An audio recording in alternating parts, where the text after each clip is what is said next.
Before this video starts, please note that everything said in this video could change in the future, as this is a live service game and patches made after this video's release date could alter or revert changes in features. This also includes viable team options and rewards. Thank you all so much for watching, and I hope you all enjoy the video. The Battle Tower has always been a source of great rewards for endgame players, however also a source of confusion for players that want to get into it. Given the fact that the Battle Tower has some amazing exclusive stuff, it's tough to completely ignore it. So in this video, I'm going to go over the basics of the Battle Tower, as well as some team options that you can maximize your output of tokens. But you know what? I can't do this alone. I'm just one person, and since I've really only used one team for my entire Battle Tower experience, I needed some help making this video. So I got help from a lot of people. Thank you guys so much. Without y'all's help, this video probably wouldn't exist. So without further ado, let's get to climbing the Battle Tower.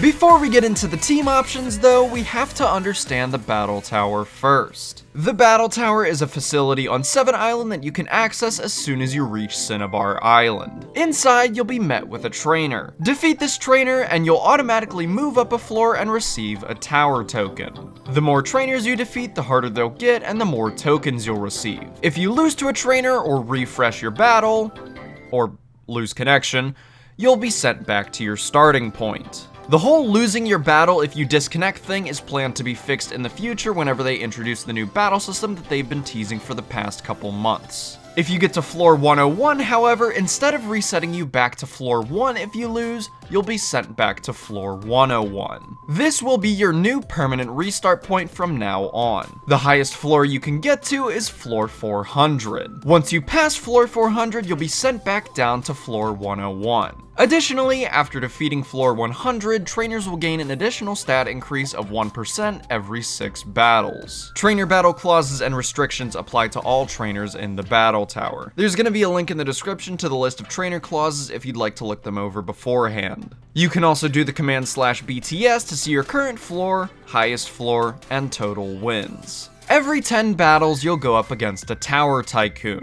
These trainers have preset teams based off of gym leaders and Elite Four members. You can view a list of these teams, as well as a list of randomized trainer Pokemon, in this forum post made by Anub. Link in the description. As I stated previously, the higher you get in the tower, the more tokens you'll receive.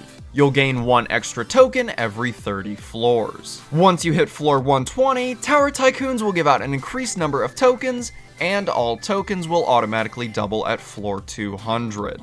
Here's how many tokens you'll get during each floor. Doing a full run of the tower from floor 101 to floor 400 will net you about 5,000 tokens. These tower tokens can be used to get rewards from the shop in the main lobby. Some prizes include legendary Pokemon, battle items such as the Eviolite and status orbs, Mega Stones, and the Synchronized Stone, which is an essential item for PvE. Personally, if you're going for your first Battle Tower item, I highly recommend going for a Sync Stone. It lets you have the benefits of using a synchronized Pokemon without needing to have it in your first party slot, which allows you to hunt Pokemon on harder maps. Even if you don't want to use a Sync Stone, they are consistently in high demand, so you can easily sell one for a pretty solid profit. Otherwise, it's really up to you on what you want to spend your tokens on. If you don't have an Ancient Dungeon lead yet, I recommend going for a Hoopa Roll, or if you're looking to get a better Xerneas lead, I recommend a Power Herb, but otherwise, it's really up to you on what you want. So you're probably sitting here thinking the same thing that literally everyone else is.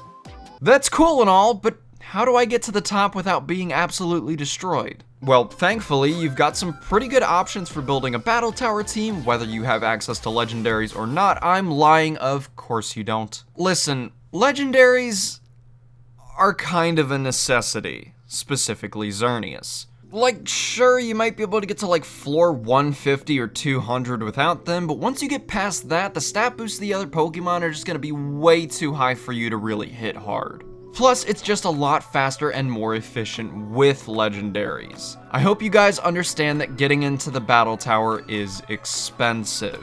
Not only just for the legendaries, but for the items needed as well. As much as I'd like to tell you that there's an option for new players, there really isn't.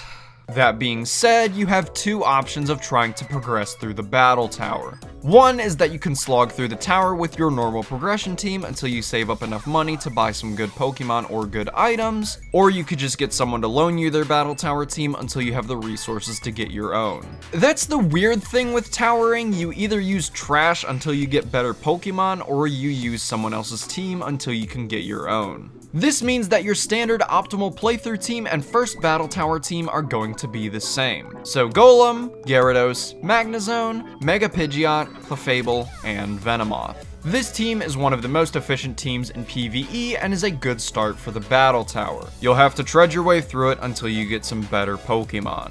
Once you have the means to do so, you can replace Clefable with Chansey, Golem and Pidgeot with Garchomp and either Darmanitan or Mega Alakazam, Magnezone with Yveltal, and Gyarados and Venomoth with 2 Xerneases. This is pretty much the optimal and standard battle tower team. 2 Xerneases, both with power herbs, Yveltal with either a life orb or choice specs, depending on what you want, Garchomp with a choice band. There's a few different items you can run, but band is the most consistent, Darmanitan with a choice scarf, and Chansey with an Eviolite. Chansey can use a couple different 4th moves depending on what you want. Counter, Thunder Wave, Defense Curl, it's really up to preference and how long you want to stay alive.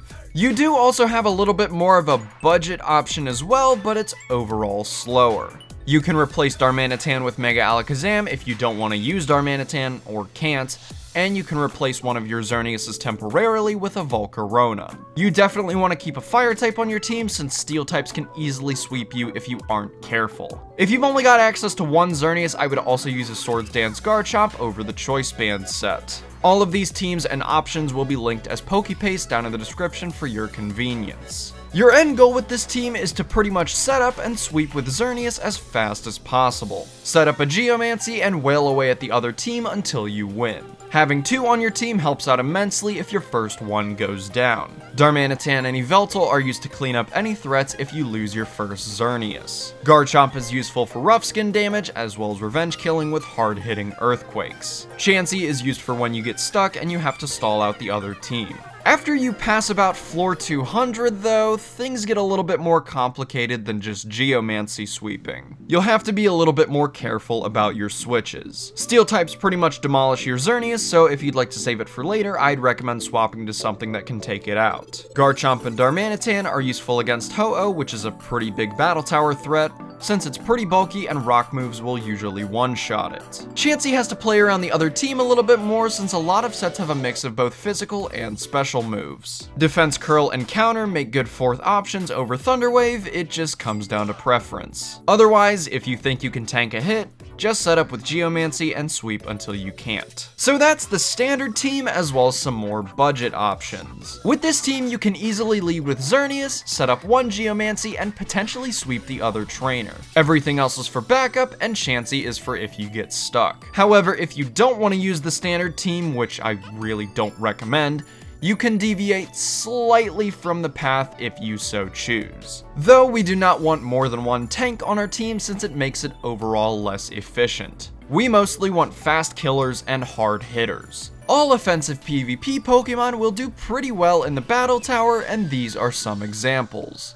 Kyogre is fine with a choice scarf still being able to hit like a truck. However, it ends up not really being worth it on higher floors. Klefki can be used over Chansey if you want to set up screens, but overall still isn't great. It's just more utility, which will overall slow you down. Ferrothorn is also fine for a tanky Stalmon, but will again overall slow you down. Bisharp is solid because Sucker Punch is always a great option, though you will get stuck at a certain point since Sucker Punch doesn't always work. Porygon Z and Weavile are both pretty good in lower floors, but once you get to higher floors, they're not great due to their frailty. Latios and Latias are fine, but Mega Alakazam is honestly much more efficient and much cheaper. Terrakion and Blaziken make for okay revenge killers, but they're worse than Garchomp.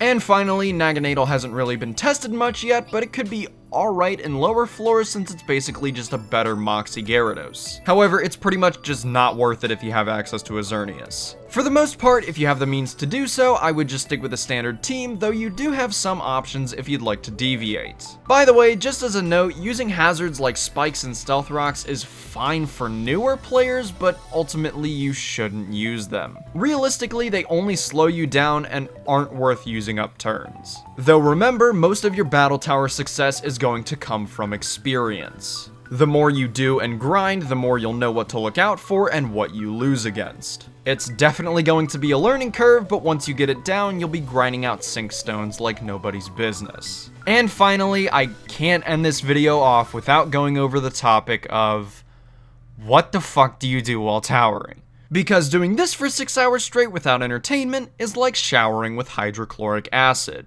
It's not fun, tastes awful, and you'll probably leave with some skin damage. So here's some of my personal recommendations to keep you entertained while you tower. The most obvious one is to watch some YouTube videos or movies. You should probably always at least have something on in the background while you tower. May I suggest my PokeNexus playlist as an option? No?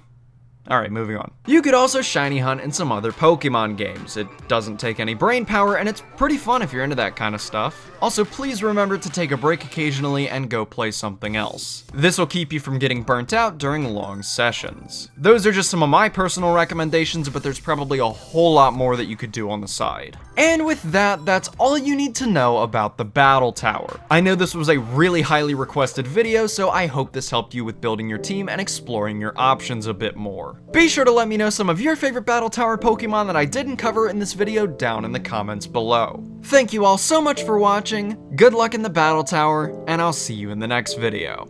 Peace.